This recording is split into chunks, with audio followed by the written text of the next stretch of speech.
আল্লাহর কোরআন আয়াত পরিবর্তন করতে যারা চায় তাদের দালালি করো।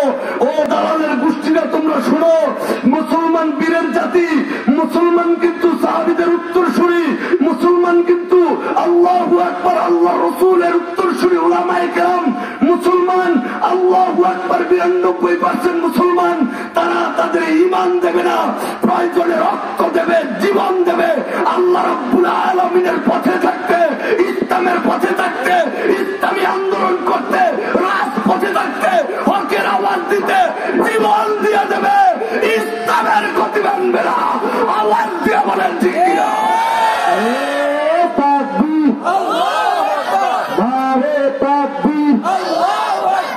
আল কোরআনের আলো, আল হাদিসের আলো, মুসলমান খেয়াল করতে হবে।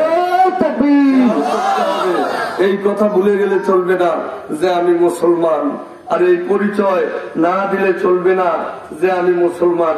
মুসলমান তো আল্লাহকে ছাড়া আর কাউকে ভয় পায় না,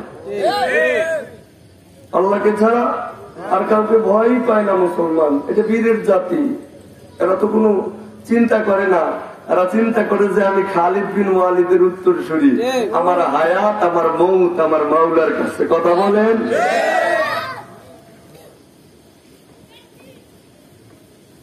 এরা মনে করে যে আল্লাহ যদি আমাকে বাঁচায় দেয় তাহলে আমার কেউ মারতে পারবে না, আর আল্লাহ যদি আমার মাইরা ফেলায় তাহলে আমার কেউ বাঁচাতে পারবে না। কথা বলেন না কেন?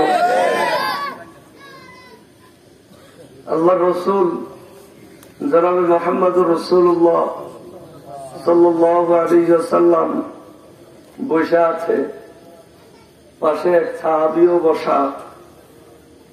একজন এসে খবর দিছে, ইয়া রাসূলুল্লাহ, আপনাকে তো মাইরা ফেলার জন্য চক্রান্ত চলতেছে, আপনাকে মাইরা ফেলার জন্য 1 লক্ষ আসতেছে। কয় লক্ষ? আপনাকে মাইরা ফেলার জন্য 1 লক্ষ ভাড়া করছে। আবার 1 লক্ষর যিনি লিডার, ওনার নাম হাবিব বিন মালেক। ওই বেড়ায় একলাই 1000-এর বিরুদ্ধে যুদ্ধ করতে পারে। তো এটা আল্লাহ রসুলকে মেরে ফেলার জন্য এই চক্রান্ত। আল্লাহ রসুলকে মেরে ফেলার জন্য যখন চক্রান্ত চলছে, আর আমার নবীর কাছে যখন খবর দিছে, তো আমার নবীর পাশে সাহাবী ছিল একজন। কয়জন? একজন। তো আল্লাহ নবী ডাক দিয়ে বলল, সাহাবী, আমারে তো মেরে ফেলার জন্য 1 লক্ষ আসতেছে, আবার তাদের সেনাপতি হাবিব বিন মালেক, তো এরা তো আমারে মাইরা ফেলার জন্য আসতেছে, তো 1 লক্ষর বিরুদ্ধে যুদ্ধ করতে হইব, তুমি প্রস্তুতি নাও। ওই সাহাবী দাঁড়ায় কয়, লাব্বাইক ইয়া রাসূলুল্লাহ, ওই 1 লক্ষ বিরুদ্ধের 1 লক্ষের জন্য আমি একলাই যথেষ্ট। কয় লক্ষের বিরুদ্ধে 1 লাখ? সামনে সুবহানাল্লাহ আওয়াজ কে লেখে? 1 লক্ষের বিরুদ্ধে কয়জন? আল্লাহ নবী ডাক দিয়ে জিজ্ঞেস করে, এ সাহাবী, 1 লক্ষ আসতেছে আর তুমি একলা, তো তুমি একলাই 1 লক্ষের বিরুদ্ধে যুদ্ধ করবা, কি কেমনে, কি বিষয়? তো সাহাবী ডাক দিয়ে কইতেছে, ইয়া রাসূলুল্লাহ, আমি তো এত কিছু জানি না, আমি তো মূর্খ মানুষ। তবে আপনি বলছিলেন যার দিলে মাওলার জিকির আছে তার দিল তো জিন্দা, আর যার দিলে মাওলার জিকির নাই তার দিল তো মুর্দা। তো আমার দিলে তো আল্লাহর জিকির আছে, আমি তো জীবিত, আমি তো জেতা। আর 1 লক্ষ যাইতেছে তো মরা। তো মরা মানুষ 1 লক্ষ আইলে কি আর 1 কোটি আইলে কি? সুবহানাল্লাহ কইতেন না? আরো জোরে কইতেন না? ইয়া রাসূলুল্লাহ, আমি তো জেতা, আর জিতাইতেছি তো মরা। এতে 1 লক্ষ আইলে কি আর 1 কোটি আইলে কি? আল্লাহ নবী কয়, ও সাহাবী, তারপরেও 1 লক্ষের বিরুদ্ধে আল্লাহু আকবার তুমি যুদ্ধ করবা, তোমার কি ভয় লাগে না নাকি? আল্লাহ নবীর সাহাবী ডাক দিয়ে বলে, ইয়া রাসূলুল্লাহ, আমি তো একলা না, আমি তো একলা না। ও হুজুর, আমি তো একলা না, আমার এক পাশে আছে লা ইলাহা ইল্লাল্লাহ, আরেক পাশে আছেন আপনি মুহাম্মাদুর রাসূলুল্লাহ। হুজুর, যদি আমার এক পাশে থাকে লা ইলাহা ইল্লাল্লাহ, আরেক পার্শ্বে যদি থাকে মুহাম্মাদুর রাসূলুল্লাহ, আমি একলাই কাইটা ফেলবো 1 লক্ষ মানুষের কেল্লা। বলেন সুবহানাল্লাহ। আমার নবী আগে আগে যায়, হযরত আবু বকর সিদ্দিক রাদিয়াল্লাহু তাআলা পিছনে পিছনে যায়, আবার আবু বকর আগে আগে যায়, আমার নবীজি পিছনে পিছনে যায়। আল্লাহর নবী ডাক দিয়ে জিজ্ঞাসা করে, আবু বকর রে, একবার সামনে যাও আর একবার পিছনে যাও, ঘটনাটা কি? হযরত আবু বকর রাদিয়াল্লাহু তাআলা চোখের পানি ছাড়িয়া দেয়। আল্লাহু আকবার ডাক দিয়ে বলে, ইয়া রাসূলুল্লাহ, ইয়া হাবিবাল্লাহ, অন্তরের মধ্যে ভয় হয় কাফের বেঈমানেরা না জানি আপনাকে লক্ষ্য করে তীর মারে, না জানি বেঈমানের বাচ্চারা আপনাকে লক্ষ্য করে তীর মারে। আল্লাহর নবী গো, কাফের বেঈমানেরা যদি আপনাকে লক্ষ্য করে তীর মারে, আমি আবু বকরের সামনে গিয়ে দাঁড়াইয়া যাব, আমার কলিজার মধ্যে তীর লাগবে, আমার নবীর গায়ে যেন একটা তীর না লাগে। বলেন সুবহানাল্লাহ। আল্লাহ রাব্বুল আলামিন জিবরাইল ফেরেশতাকে পাঠাইয়া দিছে। জিবরাইল ফেরেশতা এসে বিশ্ব নবীর কানে কানে বলতেছে, ও আল্লাহর নবী গো, আপনি সামনে যান, আপনার কোনো চিন্তা নাই, আপনার কোনো ভয় নাই, আপনার চিন্তা করার কোনো কারণও নাই। ওগো আল্লাহর নবী, আপনি হাবিব বিন মালিকের কাছে পৌঁছার আগে আমার মাওলা হাবিব বিন মালিকের কাছে পৌঁছাইয়া গেছে। আপনি হাবিব বিন মালিকের কাছে পৌঁছার আগে আমার আল্লাহ রাব্বুল আলামিন হাবিব বিন মালিকের কলিজার মধ্যে লা ইলাহা ইল্লাল্লাহ তীর লাগাইয়া দিছে। এইবার আমার নবী আগে আগে যায়, আবু বকর পিছনে পিছনে যায়, 1 লক্ষ সৈন্য প্রস্তুত। হাবিব বিন মালিক ডাক দিয়ে জিজ্ঞাসা করে, আবু জাহেল রে, কাকে হত্যা করতে হবে, কাকে মেরে ফেলতে হবে? আবু জাহেল ডাক দিয়ে বলে, ও হাবিব বিন মালিক, ওইটাই তো আমার ভাতিজা, ওইটাই তো মোহাম্মদ, মোহাম্মদকে তোমার হত্যা করতে হবে। আমার মায়ের নবী যখন হাবিব বিন মালিকের সামনে গেল, হাবিব বিন মালিক আল্লাহু আকবার তরবারি হাতের মধ্যে নিয়ে দাঁড়াইয়া থাকলো। খানিক বাদে হাবিব বিন মালিকের চক্ষু দুইটা ভিজে গেল। হাবিব বিন মালিক চোখের পানি ফালাইয়া ফালাইয়া কান্দে আর ডাক দিয়া বলে, আবু জাহেল, কাকে হত্যা করার জন্য আমাকে ভাড়া করেছিস? ও আবু জাহেল, যাকে দেখার পর হাবিব বিন মালিকের চোখ দিয়া পানি বাইর হইয়া যায়, যাকে দেখার পর হাবিব বিন মালিকের হাত থর থর থর থর করে কাঁপতে থাকে, এটা কোন সাধারণ মানুষ হতে পারে না, নিশ্চয় সে আল্লাহর পক্ষ থেকে মনোনীত নবী। ও মুহাম্মদ, আমারে তুমি মাফ করে দাও, আল্লাহর কাছে আমি মাফ চাই, আর আমাকে এই মুহূর্তে কালিমা পড়াইয়া মুসলমান বানাইয়া দাও। ইমানদার মুসলমান আল্লাহকে ছাড়া আর কাউকে ভয় পায় না। ইমানদার মুসলমান আল্লাহ ছাড়া আর কারো গোলামি করে না। ইমানদার মুসলমান আল্লাহকে ছাড়া আর কাউকে সিজদা দেয় না।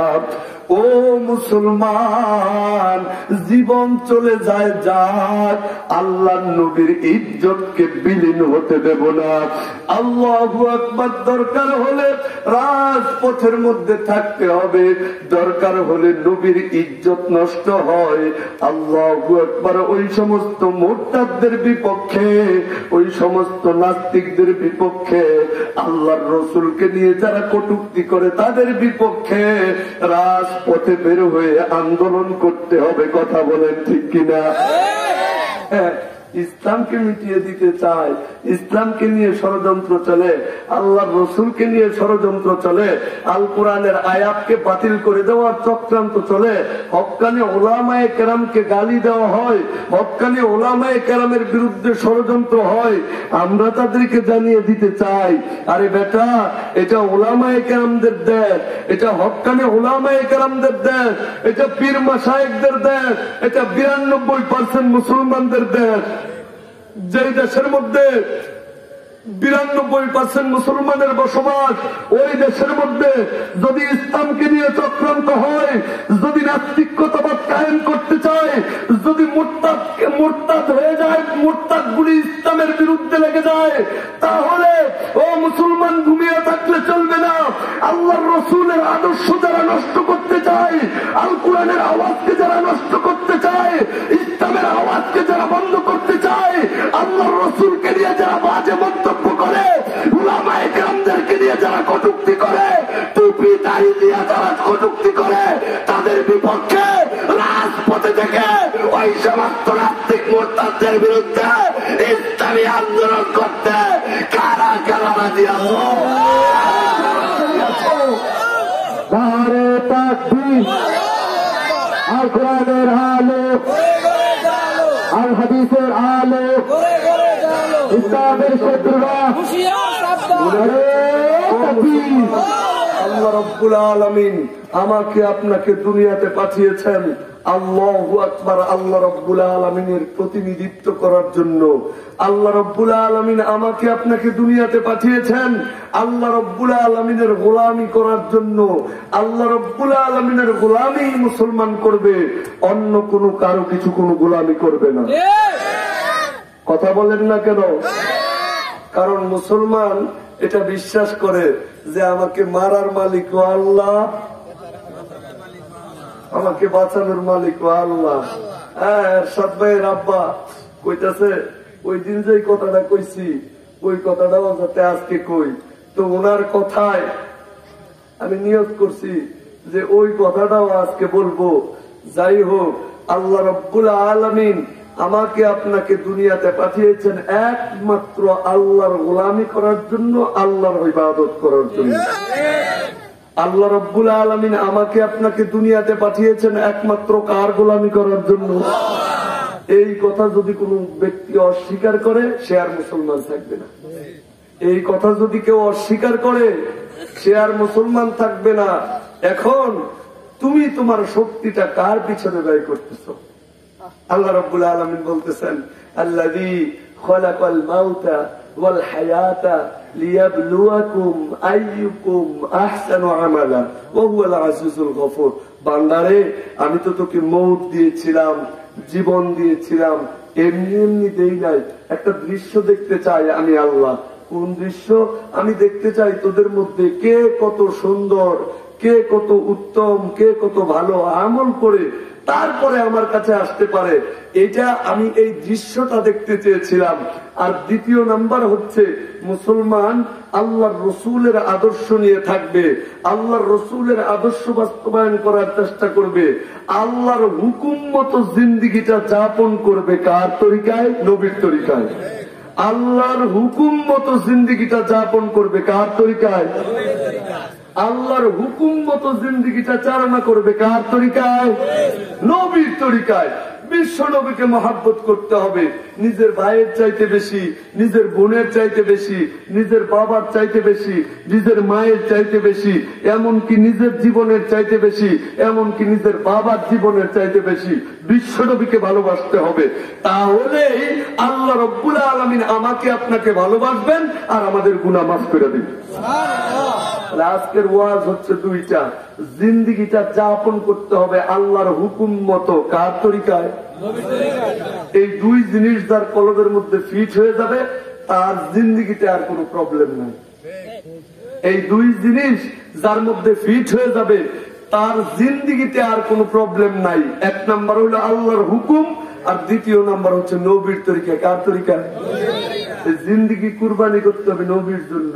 আমার নবীর জন্য এই জীবন কুরবানি। আল্লাহু আকবার। এই কুরবানি কারা করে গেছেন, কিভাবে করছেন, এই ব্যাপারে শুধু অল্প একটু আলোচনা করব। ছোট্ট ছোট্ট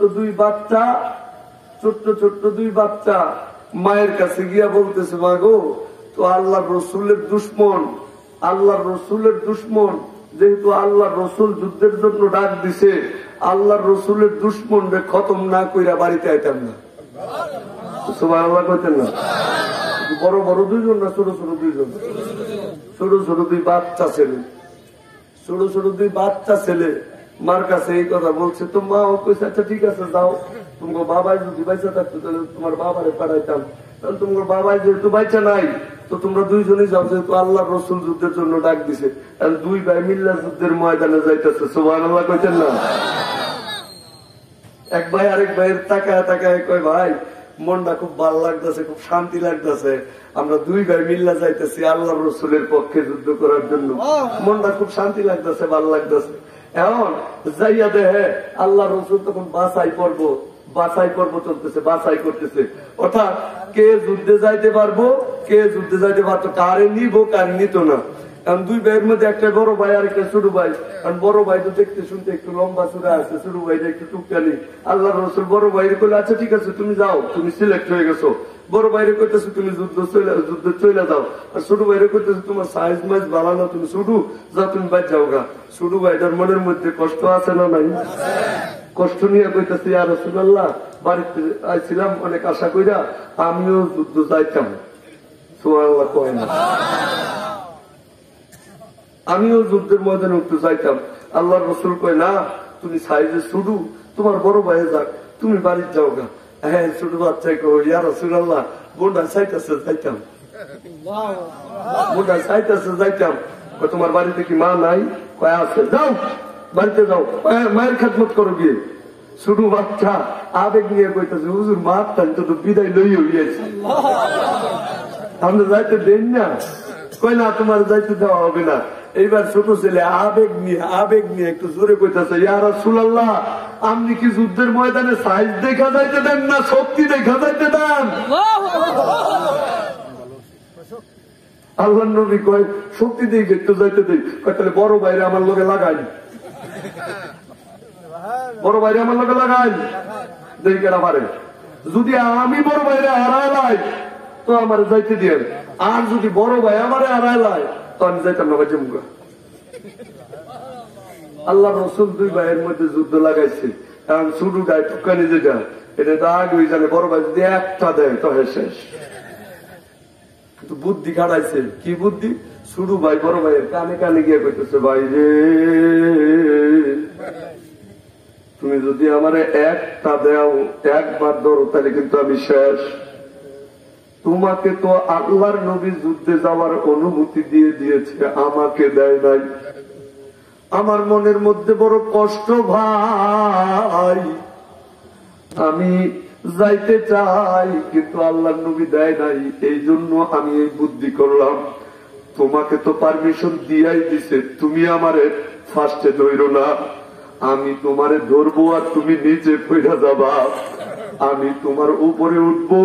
আল্লাহর নবী তখন আর আমাকে বাধা দিতে পারবে না। আমরা দুই ভাই মিলে আল্লাহর রসুলের দুশ্মনকে কতল করবো। সুবহানাল্লাহ। ছোট ভাই যখন বড় ভাইকে ধরলো, বড় ভাই নিচে পড়ে গেছে আর ছোট ভাই উপরে উঠে গেছে।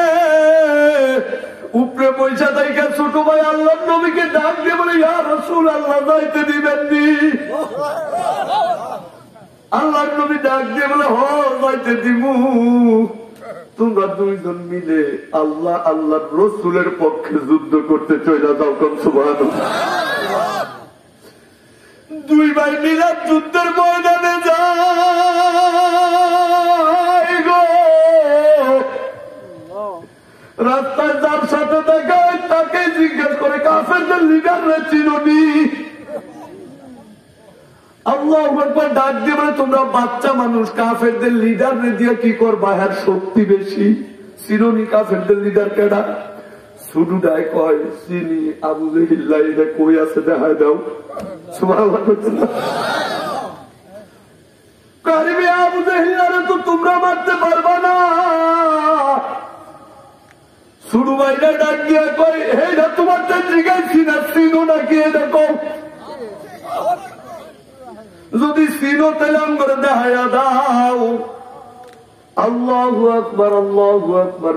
লোকটাই বললো, ওই যে ঘোড়ার উপরে বসে রয়েছে ওইটাই আবু জাহেল, এটাই কাফেরদের লিডার। দুই ভাই বিদ্যুতের গতিতে একটা দৌড় মারলো, কন্যা সুবহানাল্লাহ। খঞ্জর বাহির করিয়া দুই ভাই শুধু লাফায় লাফায়। ওরা তো ঘোড়ার উপরে বসে রয়েছে, এটারে তো আল্লাহ পায় না। এক ভাই আরেক ভাইকে কয়, ভাই গো এইভাবে তাকে মারা যাবে না, তুই ঘোড়ার পায়ের মধ্যে আঘাত কর। ঘোড়া যখন মাটিতে পইরা যাইব ওইটাও মাটিতে পইরা যাইব, আমি খঞ্জর পেটের মধ্যে ঢুকাইয়া দিব। সুবহানাল্লাহ। এক ভাই ঘোড়ার পায়ের মধ্যে আঘাত করলো, আল্লাহু আকবার। ঘোড়া জমিনের মধ্যে বৈশা গেছে, আবু জাহিল নিচে পইরা গেছে, আরেক ভাই খঞ্জর পেটের ভিতরে ঢুকাইয়া দিচ্ছে। সুবহানাল্লাহ। এখন ছোট ভাই তো পেটের ভিতরে খঞ্জর ঢুকাইয়া দিচ্ছে। ছোট ভাইরা এবার ডাক দিয়ে বড় ভাইরে কই, ভাই গো আমি কিন্তু আল্লাহ নবীরে মারছি। বড় ভাই ডাক দিয়ে কই, কি কস তুই? আমি মারছি। ছোট ভাই কই, তুমি মারছো না, আমি মারছি। বড় ভাই কই, তুই মারছো না, আমি মারছি। দুইজন ঝগড়া লাগাই দিছে। আল্লাহ নবীর দরবারে গেছে, গিয়ে বড় ভাইটা ডাক দিয়ে বলতেছে, ইয়া রাসূলুল্লাহ, আমার ছোট ভাই একটু উল্টা পাল্টা কথা কয়। হ্যাঁ কয়, হ্যাঁ ডালে মারছে। ছোট ভাই ডাক দিয়ে কয়, ইয়া রাসূলুল্লাহ, বড় ভাই এগুলা কি কয়? আমি মারছি, আমি। আল্লাহ নবী ডাক দিয়ে বলল, তোমরা দুইজন তোমাদের খঞ্জর বাহির করো। দুই ভাই খঞ্জর বাহির করলো। আল্লাহ নবী নজর কইরা দেখে দুইটা খঞ্জরের মধ্যেই রক্ত লাগা আছে। আল্লাহর নবী ডাক দিয়ে বলল, তোমরা দুই ভাই মিলে আল্লাহর রসুলের দুশমনকে কতল করেছো, বলেন সুবহানাল্লাহ। ও যুবক, তুমি তোমার জিন্দেগিটা কার আদর্শে আজকে কাটাইতেছ? ও আমার মুরব্বী বাবা, তুমি তোমার জিন্দেগিটা কোন পথে বিসর্জন দিচ্ছ? ও পর্দার আড়ালের মা বোনেরা গো, যে পথের দিকে তুমি পা বাড়াচ্ছ ওইটা মদিনার পথ না, ওইটা তুর্কিস্তানের পথ। জানিয়া রাখো, জানিয়া রাখো, দল হচ্ছে দুইটা, একটা আল্লাহর দল, একটা শয়তানের দল। রাস্তা হচ্ছে দুইটা, একটা জান্নাতের রাস্তা, একটা জাহান্নামের রাস্তা। আল্লাহু আকবার। দিক হচ্ছে দুইটা, একটা ডান দিকের দল, একটা বাম দিকের দল। আল্লাহু আকবার। মদিনাওয়ালার রাস্তা একটা, তুর্কিস্তানের রাস্তা একটা। তুমি কোন রাস্তায় চলবা, কোন পথে চলবা, বইলা দিয়ে যাওয়ার দায়িত্ব আমাদের। আর মানবা কি মানবা না, এটার দায়িত্ব হচ্ছে তোমাদের। আর তোমাদের মানা আর না মানা অনুযায়ী বিচার করবেন কে? এবার চিন্তা করে দেখো তুমি কোন পথে চলবা, কোন পথে চলবা। আমার মাওলা ডাক দিয়ে বলে, ইন্না সালাতি ওয়া নুসুকি ওয়া মাহইয়ায়া ওয়া মামাতি লিল্লাহি রাব্বিল আলামিন। আল্লাহ রাব্বুল আলামিন বলেন, ও বান্দা তুই ঘোষণা কইরা দে, আমার আল্লাহু আকবার নামাজ, আমার কুরবানি, আমার জীবন, আমার মরণ সবকিছু একমাত্র আল্লাহর জন্য। আওয়াজ দিয়া বলেন, কার জন্য? ও মুসলমানের দুনিয়া থেকে তো আমাকে তোমাকে যেতে হবে। কি দিয়ে রওনা করছো?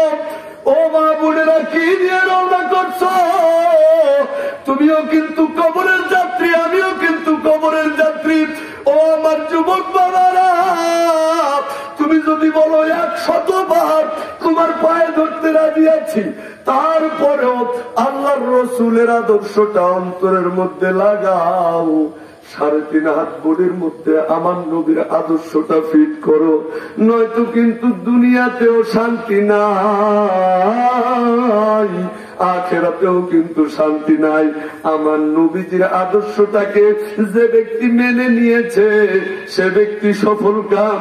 তুমি কি নজর করে দেখো না, দুনিয়াতে থাকতে জান্নাতের সার্টিফিকেট পাইছে, তারপরেও ব্যস্ত হইয়া গেছে আমার কি উপায় হবে, আমার কি উপায় হবে, আমি কেমনে থাকবো অন্ধকার কবরে, আমি কিভাবে থাকবো ওই পথে। আল্লাহু আকবার। আবু বকর রাদিয়াল্লাহু তাআলা আনহু রাস্তা দিয়া হাইটা যায়, আর ডাক দিয়ে বলে, আমি যদি আল্লাহু আকবার এই ঘাস হইতাম তাহলে আমাকে জানোয়াররা খাইয়া ফেলাইতো, আমার আল্লাহর দরবারে কোনো হিসাব দেওয়া লাগতো না। এখন আমি তো মানুষ হইছি, আল্লাহর কাছে তো আমার হিসাব দেওয়া লাগবে, কি হিসাব দেব? ও আল্লাহর বান্দা কে বলে এই কথা? আবু বকর সিদ্দিক বলে, আল্লাহু আকবার। নবীদের পরে সমস্ত উম্মতের নেক যদি এক পাল্লায় দেওয়া হয়, আর আবু বকর রাদিয়াল্লাহু তাআলা আনহুর নেক যদি অপর পাল্লায় দেওয়া হয়, সমস্ত উম্মতের নেকের চাইতে আবু বকরের পাল্লায় ভারী হয়ে যাবে। কোন সুবহানাল্লাহ। সেই আবু বকর হিসাবের ভয় কান্দে, সেই আবু বকর চিন্তা করে কি হিসাব দেব আল্লাহর নবীর দরবারে। হযরত আবু বকর সিদ্দিক রাদিয়াল্লাহু তাআলা গিয়া চোখের পানি ফেলাইয়া কান্দে, আর ডাক দিয়ে বলে, ইয়া রাসূলুল্লাহ, আমি খুব ভয়ে অস্থির আছি। আমার নবী ডাক দিয়ে জিজ্ঞেস করে, আবু বকর গো, তোমার কিসের ভয়, তুমি কিসের ভয় পাচ্ছ? আবু বকর রাদিয়াল্লাহু তাআলা বলে, ইয়া রাসূলুল্লাহ, গতকালকে একটা ঘটনা ঘটেছে।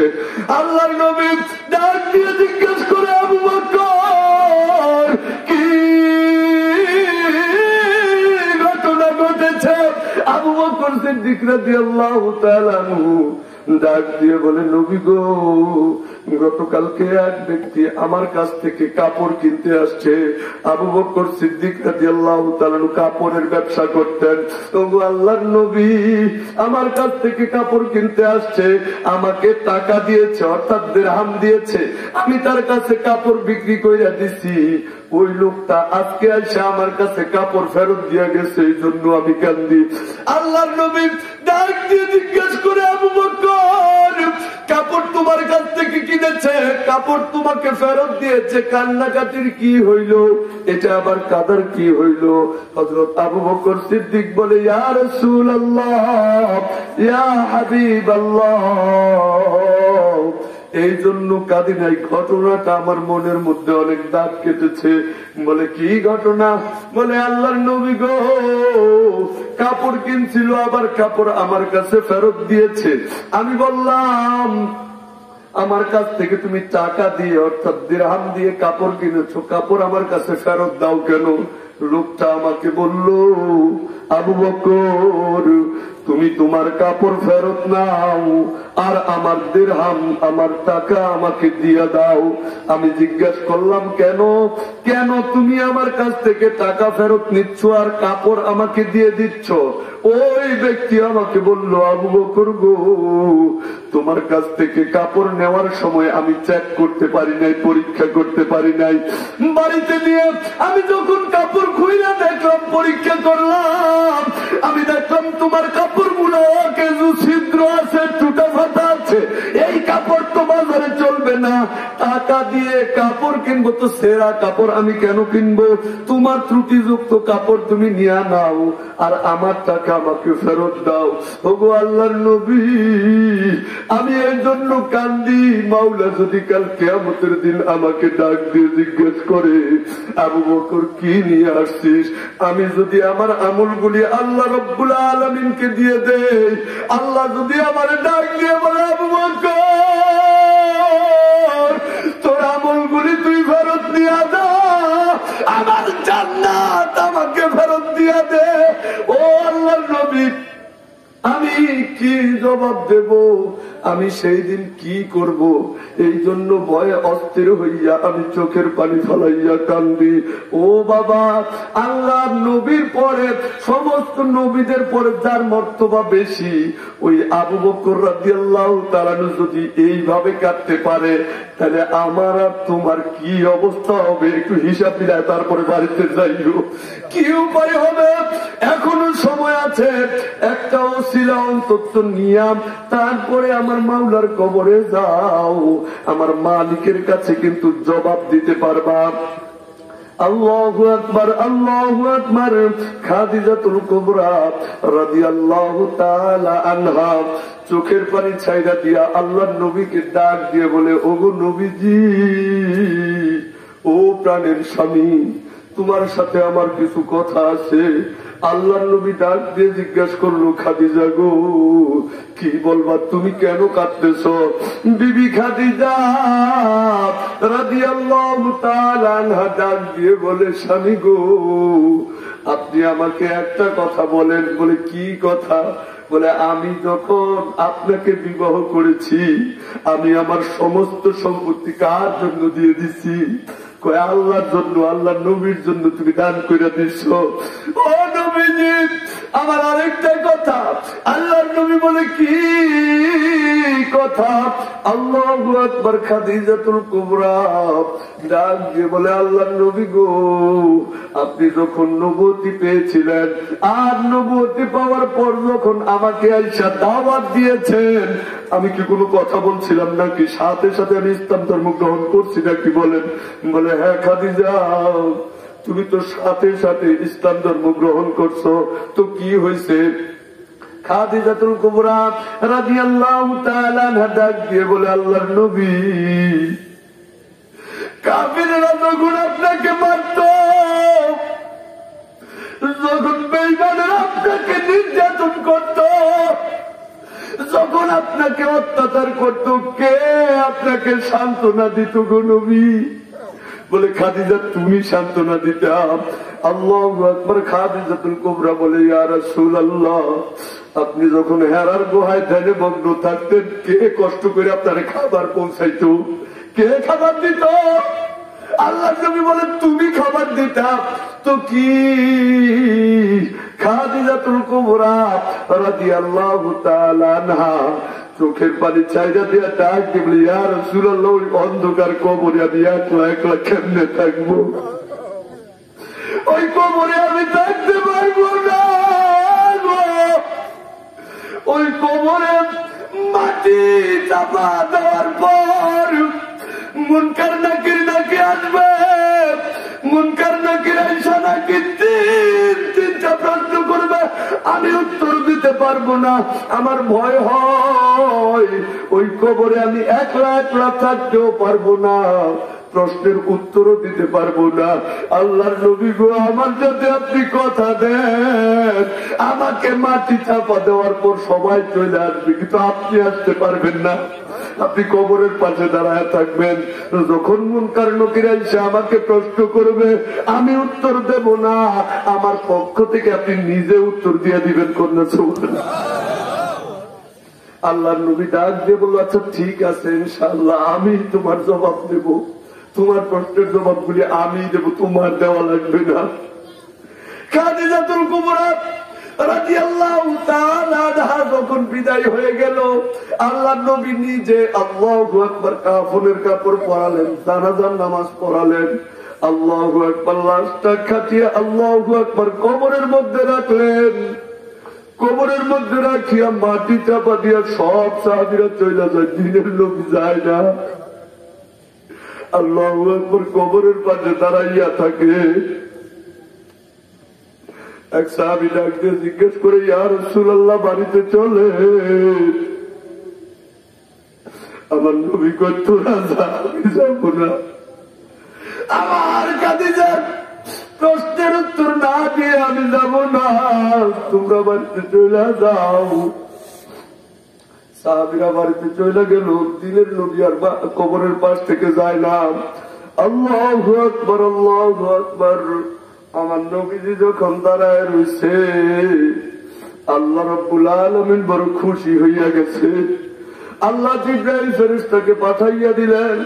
জিবরাইল ফেরেশতা এসে বলতেছে, ইয়া রাসূলুল্লাহ, আল্লাহ রাব্বুল আলামিন আপনাকে সালাম দিয়েছেন আর জিজ্ঞাসা করেছেন আপনি কবরের পাশে কেন দাঁড়িয়ে রয়েছেন, কেন বাড়িতে যান না?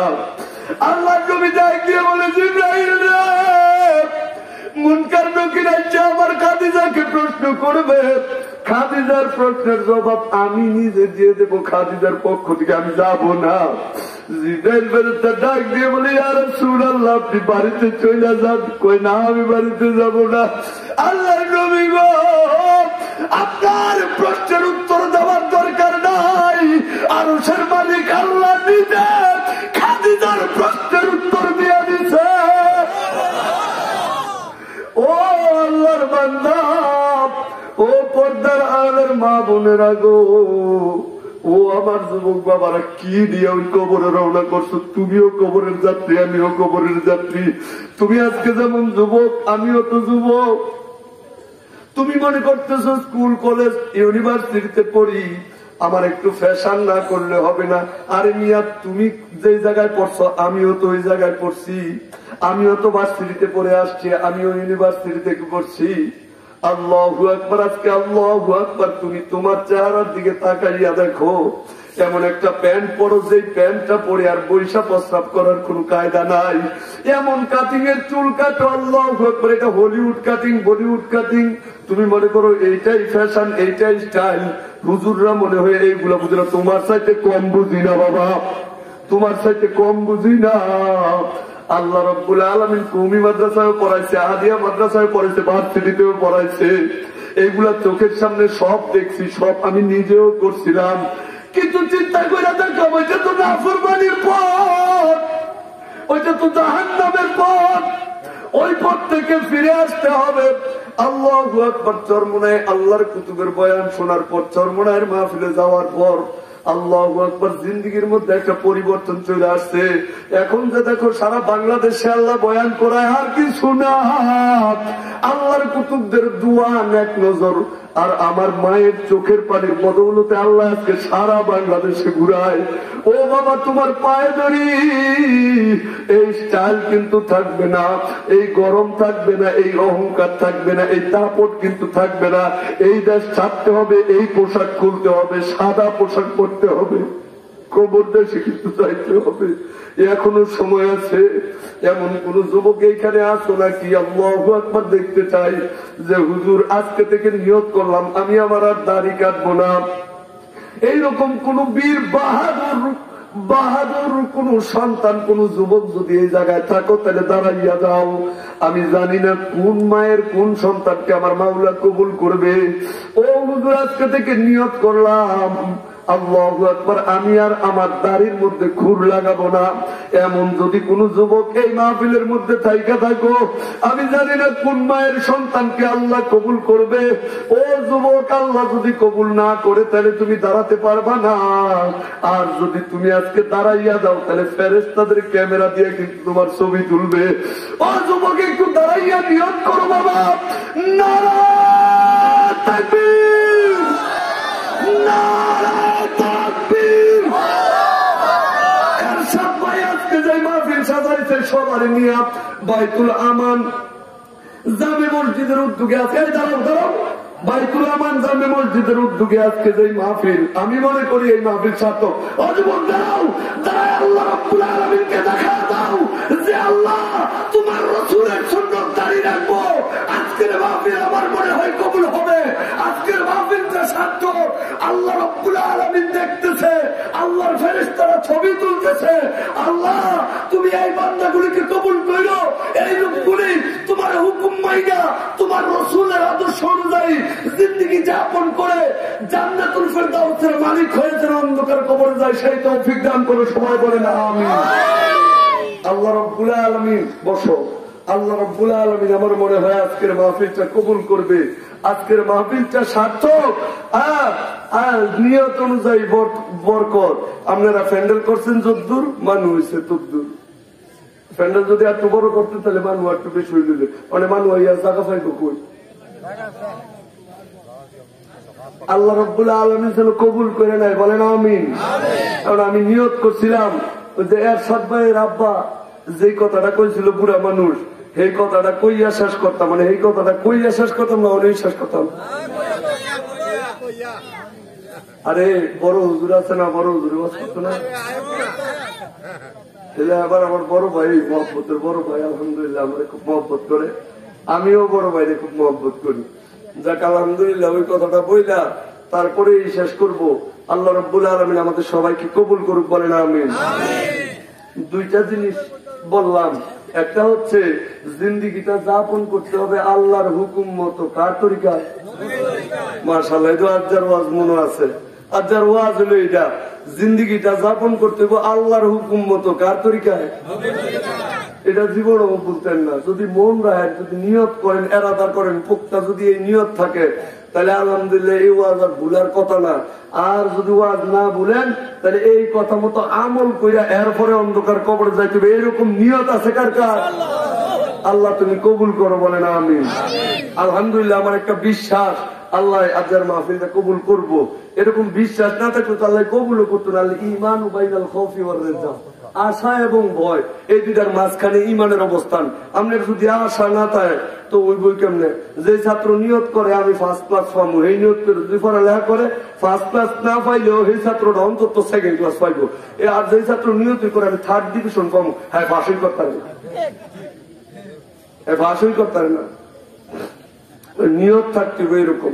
তাহলে আল্লাহর রসুলের আদর্শ বাস্তবায়ন করার জন্য, আল্লাহর রসুলের তরিকা অনুযায়ী চলার জন্য, আল্লাহর রসুলের পথটা আমার পথ বানানোর জন্য দরকার হলে রক্ত দিতে হবে, জীবন দিতে হবে।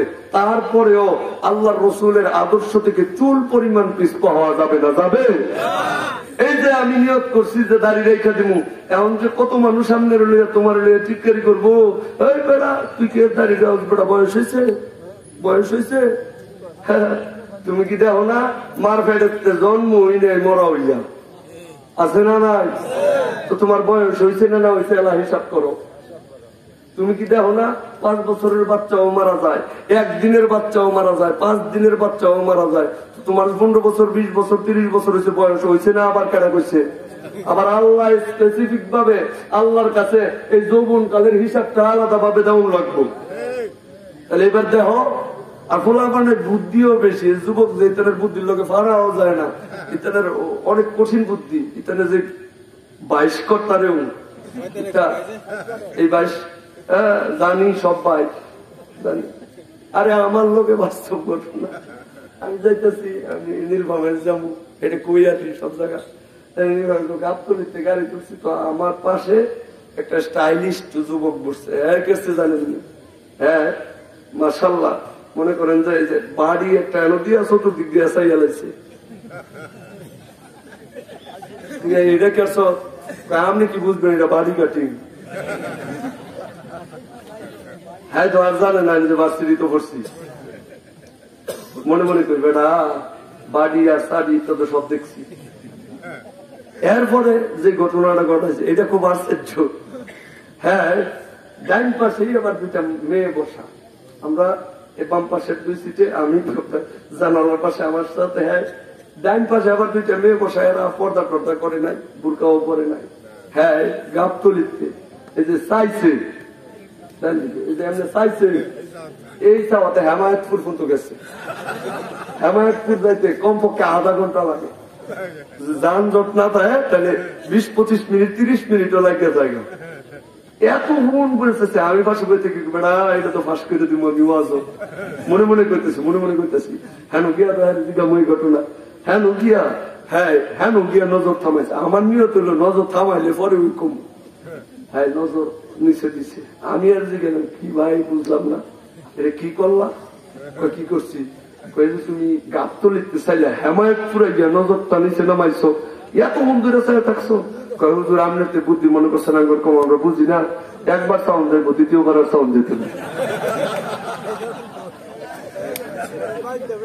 মানে একবার যাই উঠতে পরে আবার সামু পরে আপনি উদ্যোগ করবেন, নিয়ত করছি। দ্বিতীয়বার যখন চাইতো চাইছি তো চাইছি। আচ্ছা হ্যাঁ রে, এমনি কইছি চাইতো এই খায় যাতে নজরে যদি একবার কেউ চায় তার আমার নামে গুনালে হয়। এই ওয়াজ আমি আরেকদিন করবো, আর যাই সুযোগ নাই। খায় সাথে নজরে একবার যদি কেউ বেগানা নারীর দিকে তাকায় তাহলে এই গুণ হয়। অনেক সুন্দর হতো আবার করছে, একবার সাউন্ড দেবো, দ্বিতীয়বার সাউন্ড যেত না। আরে বেটা একবার সাউন্ড দেবো কোনটা? যদি ভুলবশত অনিচ্ছাকৃত ভাবে যদি নজর পড়া যায় তাইলে নিচে নামাইতে হইব। একবার সাউন্ড দেবো দেখে হ্যাঁ কি চাওয়াটা চাইছে। খবরদার খবরদার, তুমি বুদ্ধি খাটায়ও না, যুক্তি খাটায়ও না। যুক্তি তোমার কম বুঝছিলাম না, এই যুক্তি বুঝা দেখলাম যে এটা দুনিয়াবি যুক্তি, আখিরাতের কোন যুক্তি নাই। এই যে আমার পাশে আমার বন্ধু বসে রয়েছে, দেখতেছেন উমর ফারুক সুমন, আমার বন্ধু বসে রয়েছে। আল্লাহু আকবার। দুনিয়াবি দল করতো, দুনিয়াবি রাজনীতি করতো, কত কিছু করতো, শিবপুর প্রপারে কত কিছু করতো, এই করতো সেই করতো, উড়ায় লাইতো সব। সর্বনাই আলহামদুলিল্লাহ সর্বনাই গেছে, আল্লাহ পাক মেহরবানি করছে। এখন আমল আখলাক এমন পরিবর্তন হয়ে আল্লাহ করাই দিছে, দেখলে মনে হয় মাওলানা। কথা কয় না, দেখলে মনে হয় মাওলানা। আমার সাথে বিভিন্ন জায়গায় সফরে যায়, এটা আমার লগে তা এটাও বুঝ যায় না, এটা আমার বন্ধু, আমার সফর সঙ্গী। পরে বুঝ যায় না বক্তা কোনটা, এইটা না এটা বক্তা যে কোনটা, এটা আবার আসে বন্ধু। আসলে সত্যি কথা, বক্তা এটা না এটা বুঝ যায় না। মাঝে মধ্যে মনে করলে হেলে হেলে বাদ দেওয়া মারতে পালা।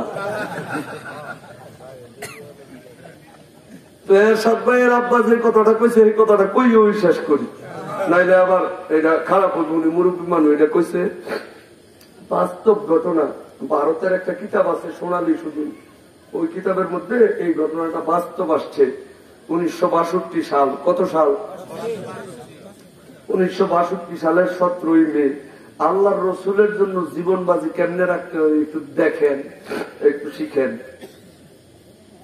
1962 সালের 17 মে সোনালী সুদিন কিতাবের মধ্যে আসছে, এক নাস্তিকের বাচ্চা নাস্তিক বই লেখছে, আল্লাহর রসুলকে কটূক্তি করে একটা বই লেখছে, রঙ্গিলা রাসূল। আর নাউজুবিল্লাহ সবাই কোন? আমার কোন নবীকে নিয়ে রঙ্গিলা রাসূল কিতাব লেখছে? কোন নবীকে নিয়ে? যে নবী দিনে একবারের বেশি 2 বার পেট ভরে খাইছে না। আমার ওই নবীরে রঙ্গিলা রাসূল কপাল পোড়া। আমার যেই নবী ক্ষুধার যন্ত্রণায় পেটের মধ্যে পাথর বাইধে রাখছে, আমার সেই নবীকে রঙ্গিলা রাসূল বলো? আমার নবী যদি চাইতো টোটাল তায়েফটা আল্লাহ উল্টায় দিত। জিবরাইল ফেরেশতা এসে কইছে, ইয়া রাসূলুল্লাহ, নাফরমানের বাচ্চাদেরকে আল্লাহর কাছ থেকে পারমিশন নিয়ে আসছি, আপনি শুধু একটু বলেন টোটাল তায়েফটা উল্টায় দেব। আল্লাহর নবী কয়, না, এখন যদি উল্টায় দেব তার দাওয়াত দিব কেন? আমার সেই নবীকে রঙ্গিলা রাসূল বলো? তো কপাল পোড়া। আমার সেই নবীকে নিয়ে কটূক্তি করে, আমার সেই নবীকে নিয়ে বাজে মন্তব্য করে, এই বাংলাদেশের মধ্যে আমার রসুলের আদর্শ নিয়ে মন্তব্য করে, আমার রসুলকে সন্ত্রাসী বলে গালি দেয়, আমার রসুলকে গুন্ডা বলে, আমার রসুলকে নিয়ে বাজে মন্তব্য করে, আমার রসুলের হাদিসকে তিরস্কার করে, দাড়িকে নিয়ে তিরস্কার করে। ও মুসলমান, যদি কোন নাস্তিক বেঈমান মুরতাদ, যদি কোন তাসলিমা নাসরিনের বান্ধবী আর দাউদ হায়দারের বন্ধুরা এই বাংলার জমিনে এই কথা বলে, তাদেরকে সাত কথা জানাই দিবেন, এটা বাংলাদেশ। এই বাংলার জমিনে আমার রসুলকে নিয়ে কোন কটূক্তি করা যাবে না। যদি আমার রসুলকে নিয়ে কটূক্তি করে, যার যার জায়গা থেকে তাদের বিরুদ্ধে প্রতিবাদ প্রতিরোধ গড়ে তুলতে হবে। আল্লাহর রসুলকে তুমি গালি দাও, আল্লাহর রসুলকে তুমি কটূক্তি করো, জেনে রাখো 92% মুসলমান বসে থাকবে না। তুমি যদি আল্লাহর রসুলকে নিয়ে কটূক্তি করো, এই বাংলায় তোমার জায়গা নাই। তৌহিদি জনতা মুসলমান এই বাংলাদেশে তোমাকে থাকতে দেবে না। এগুলো অন্য জায়গায় করো, এই বাংলাদেশে করো না, বাংলাদেশে করো না। নাস্তিকের বাচ্চা নাস্তিক আল্লাহর রসুল নিয়ে কটূক্তি করে একটা কিতাব লিখছে, রঙ্গিলা রাসূল। নাউযুবিল্লাহ।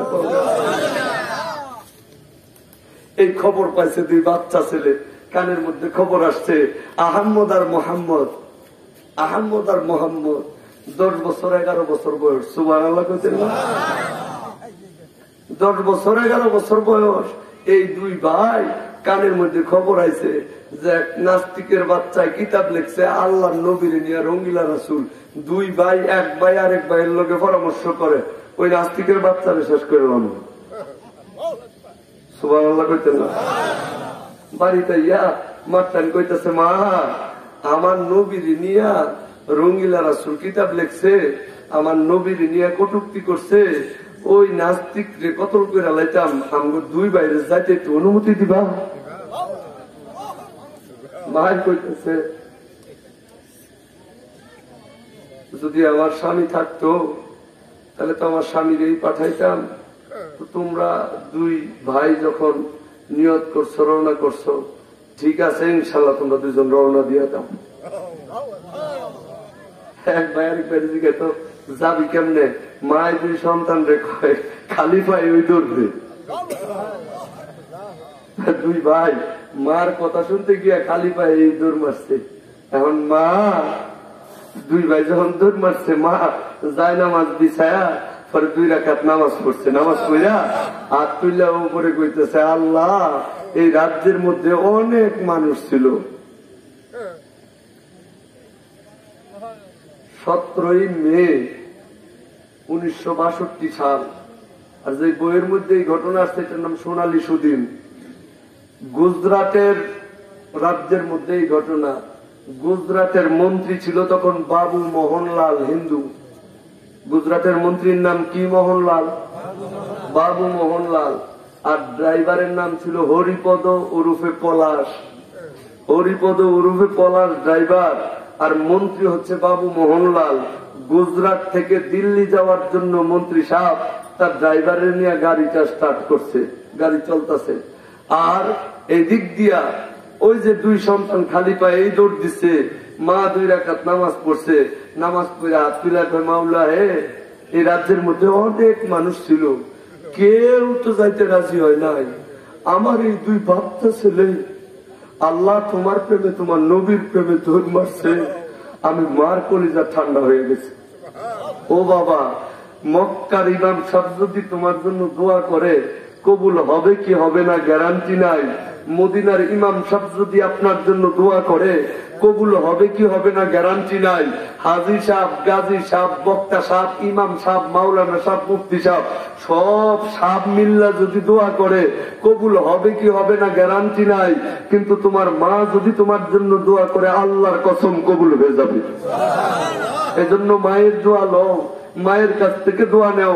মার কলিজায় আঘাত দিছো, তোমার কপাল পুইরা গেছে, এই কপাল মনে হয় আর জোড়া লাগবে না। যত ইবাদত তুমি করতে পারো, মার কলিজায় আঘাত দিছো, আল্লাহর জান্নাতে তুমি যাইতে পারবে না। মার কলিজা ঠিক জোরে বলেন। আপনারা ঠিক না বললে তো আমার মনে হয় যে সবচেয়ে মনে হয় মার কলিজায় আঘাত দিচ্ছেন। মার কলিজায় আঘাত দিছ, আল্লাহর জান্নাতে তুমি যাইতে পারবা না। খবরদার, মাকে কষ্ট দিয়েছ, বাবাকে কষ্ট দিয়েছ, এরকম এইখানে হতেই পারে, থাকতেই পারে। আমিও এক সময় না বুঝে হয়তো মার কথার উল্টা চলছি। মা একটা বলছে করছি আর একটা। মায়ে যদি কইতো 1 গ্লাস পানি আনস না, বাবারে পারতাম না, এমন করছি।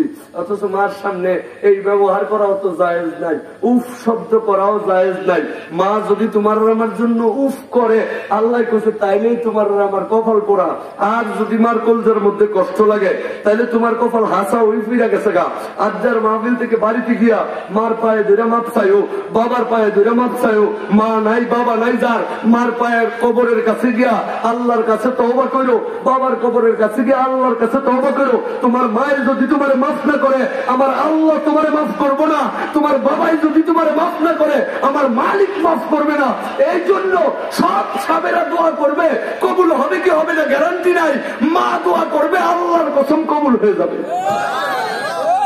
মা দুঃখিনী আল্লাহর কাছে আব্দুল্লাহ করে, আল্লাহ গো আমার 2 ছোট্ট সন্তান যা করলো আমার কলিজা ঠান্ডা হইয়া গেছে। ও মালিক, তোমার কাছে আমি মিনতি করি, আল্লাহ আমার 2 সন্তানের পায়ের মধ্যে তুমি অলৌকিক শক্তি দান করে দাও। কোন সুবহানাল্লাহ। আল্লাহ রাব্বুল আলামিন মায়ের দোয়া কবুল করে দিয়েছেন। 2 ভাই দৌড়াইতেছে, মনে হয় বজ্রের গতিতে, বিদ্যুতের গতিতে দৌড়াইতেছে। কারণ 2 ভাইয়ের পায়ের মধ্যে অলৌকিক শক্তি দান করছে কে? আল্লাহু আকবার। 2 ভাই দৌড়ায়, 2 ভাই দৌড়ায়। আর ওই দিক দিয়া গুজরাট থেকে দিল্লি যাওয়ার জন্য মন্ত্রী বাবু মোহনলাল তার ড্রাইভার হরিপদ ওরফে পলাশ রেডিয়া রওনা করছে। হরিপদ ওরফে পলাশ আল্লাহু আকবার লুকিং গ্লাস দিয়ে নজর কইরা দেখে 2টা বাচ্চা, এটা কি যেন বজ্রের গতিতে, বিদ্যুতের গতিতে কেমন জানি কেমনে জানি আসতেছে। আল্লাহু আকবার। হরিপদ রূপে পলাশ ডাক দিয়ে কয়, মন্ত্রী সাহেব, আমাদের গাড়ির পিছন দিয়া কি যেন দুইটা আসতেছে, তারা কি মানুষ না দেবতা না জিন নাকি অন্য কিছু আমি জানি না। ও মন্ত্রী সাহেব, আমার গাড়ির পাওয়ার তো ঘন্টায় 200 কিলোমিটার, আর তাদের দৌড়ের গতি মনে হয় ঘন্টায় 500 কিলোমিটার। মন্ত্রী বাবু মোহনলাল হরিপদ ওরফে পলাশকে গাড়ি থামাইতে বলল। আল্লাহু আকবার। গাড়ি থামানো হইল। হরিপদ ওরফে পলাশ ডাক দিয়ে জিজ্ঞেস করলো, তোমরা কে, কোত্থেকে আসছো, তোমাদের পরিচয় কি? 11 বছরের বাচ্চা আহমদ আর মোহাম্মদ ডাক দিয়ে বলে, আমরা গুজরাট থেকে আসছি, আমার নাম আহমদ, আমার নাম মোহাম্মদ, আমরা মুসলমান। সুবহানাল্লাহ। আমরা মুসলমান, আমাদের ধর্ম ইসলাম। কই তোমরা এইভাবে কিভাবে আসছো, কই যাবা? কই আমরা গুজরাট থেকে আসছি, আমরা দিল্লি যাব। কেন দিল্লি যাবা? কয়েক নাস্তিক আমার রসুলকে নিয়ে কটূক্তি করছে, রঙ্গিলা রাসুল বই লিখছে, ওই নাস্তিকের বাচ্চার দুনিয়া থেকে বিদায় করার জন্য আসছি। আল্লাহু আকবার। হরিপদ উরুফে পলাশ চোখের পানি ছেড়ে দিয়ে ডাক দিয়ে বলে, ও আহম্মদ আর মোহাম্মদ, যেই ধর্মের অনুসারী হইলে এই বাচ্চা বয়সে জীবনের পরোয়া থাকে না, যেই বয়সে আল্লাহু আকবার, যেই ধর্মের অনুসারী হইলে দৌড়াইলে মনে হয় বিদ্যুতের গতিতে আসতেছ, এটা কোন নিজস্ব ক্ষমতায় হয় না, এটা অলৌকিক ক্ষমতা, নিশ্চয়ই এটা উপর থেকে আসছে। আমি আর হিন্দু থাকতে চাই না। ও আহম্মদ আর মোহাম্মদ, এই মুহূর্তে আমাকে তোমরা মুসলমান বানাইয়া দাও। মন্ত্রী সাহেবের ড্রাইভার মুসলমান হইয়া গেছে। মন্ত্রী সাহেব ডাক দিয়ে কয়, এ হরিপদ কি করস? কয়, আমার কাম আমারে করতে দেন, আপনার কাম আপনি করেন। মন্ত্রী সাহেব 2 বাচ্চাকে ডাক দিল, তোরা এখন কই যাবি? কয়, দিল্লি যাবো। মন্ত্রী সাহেবের অন্তরে মায়া হইয়া যায়। মন্ত্রী সাহেব ডাক দিয়ে কয়, আমিও যখন দিল্লি যাব, তোরা আমার গাড়িতে উঠ, আমি তোদেরকে দিল্লি পৌঁছাইয়া দেব। আল্লাহু আকবার। হরিপদ উরুফে পলাশ এখন মুসলমান। আল্লাহু আকবার। গাড়ি যখন আবার স্টার্ট করলো, চলতেছে, এরপরের ঘটনা আরো আশ্চর্য। কিছুক্ষণ পর হরিপদ উরুফে পলাশ যেটা মুসলমান হয়েছে, এটা ফোপাইয়া ফোপাইয়া কান্দে। পিছনের দিকে তাকাই, আর মন্ত্রী ডাক দিয়া কই, কি, কেন কান্দিস? কই, মন্ত্রী সাহেব 23 বছর ধরে গাড়ি চালাই, কত মন্ত্রী আমার গাড়িতে উঠাইলাম, এইরকম ঘটনা তো আর কোনদিন দেখি নাই। কি ঘটনা? মন্ত্রী সাহেব, আমার গাড়ি যে ঘন্টায় কত কিলোমিটার ব্যাগে চলতেছে আমি জানি না। কেন জানিস? মন্ত্রী সাহেব, গাড়ি তো আমি চালাই না, কে চালায় আমি জানি না।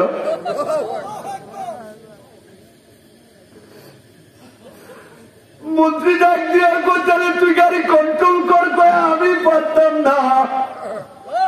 কই, কোন জায়গায় টাকা দেখতাম মানুষ যায় কিনা? কয়, আমার সাধ্য নাই। মন্ত্রী সাহেব ডাক দেখো, ও বাচ্চারা, আমিও আর থাকতাম না, আমারও মুসলমান বানা। এবার মন্ত্রীও মুসলমান হইয়া গেছে, ড্রাইভারও মুসলমান হইয়া গেছে, আর 2 বাচ্চা এরা তো আগে মুসলমান। 4 জন এইবার দিল্লির দিকে রওনা করছে। গুজরাট থেকে দিল্লির দূরত্ব 1200 কিলোমিটার। 1200 কিলোমিটার নর্মালি যদি কোনো গাড়ি চলে তাহলে 72 ঘন্টার দরকার। গাড়ি দিল্লির মধ্যে পৌঁছাইয়া গেছে তারও 12 ঘন্টা আগে, অর্থাৎ 48 ঘন্টায় গাড়ি আল্লাহু আকবার দিল্লিতে পৌঁছিয়া গেছে। সুবহানাল্লাহ। মন্ত্রী ডাক দিয়ে কয় আমি তো গেস্ট হাউসে যাবো, তোরা কোথায় যাবি? কয় আমগরে নামায় দেন। আহমদ আর মোহাম্মদ গাড়ি থেকে যখন নামায় দিল, দুই বাচ্চা ছেলে আল্লাহু আকবার রাস্তার মাঝখানে রাস্তার পাশে নামাজে দাঁড়ায় গেছে। নামাজ শেষ করে আল্লাহর কাছে দোয়া করে, মালিক ও মায়ের কাছ থেকে বিদায় নিয়ে আসছি, আল্লাহর নবীর দুশমনে খতম করবো, তুমি ব্যবস্থা করে দিও। মন্ত্রী ডাক দিয়া কয় এদিকে আয়। কয় কি? কই তোরা তো ওই নাস্তিককে মারতে পারবি না, আমি তোদেরকে বুদ্ধি শিখাই দেয়। আল্লাহু আকবার। আমি বলবো, মাইক দিয়ে বলবো, আমার নির্বাচনী এলাকা থেকে দুইটা ছেলে আসছে, তারা সংবর্ধনা দিতে আসছে, ওই নাস্তিককে সংবর্ধনা দেওয়া হবে। আমি যখন এই ঘোষণা করব, তোরা দুইজন মালা নিয়ে স্টেজের মধ্যে উঠে যাবি, মালা পরানোর নাম করে যখন মালা পরাইতে যাবি, তখন দুই ভাই খন্দর বাইর করে ওই নাস্তিকের বাচ্চার পেটের ভিতরে ঢুকাইয়া দিবি। দুই ভাই আল্লাহু আকবার যখন ঘোষণা করা হইল, দুই ভাই মালা হাতের মধ্যে নিয়ে স্টেজের দিকে রওনা হয়। এক ভাই আরেক ভাইয়ের দিকে তাকার কয়, মিস করিস না, মিস করিস না। সুযোগ পাইছিস, হাজার হাজার পুলিশ, হাজার হাজার পুলিশ, উপেন অনেক মানুষ। আল্লাহু আকবার মালা পরানোর নাম কইরা দুই ভাই মালা পরাবে পরাবে বাপ, এমন সময় মালাটা হাত থেকে ফালাইয়া দুই ভাই দুই দিক থেকে নাস্তিকের বাচ্চার পেটের ভিতরে খন্দর ঢুকাইয়া দিচ্ছে। সাথে সাথে পুলিশ অ্যারেস্ট করে ফেলেছে, জেলখানার মধ্যে বন্দি করছে।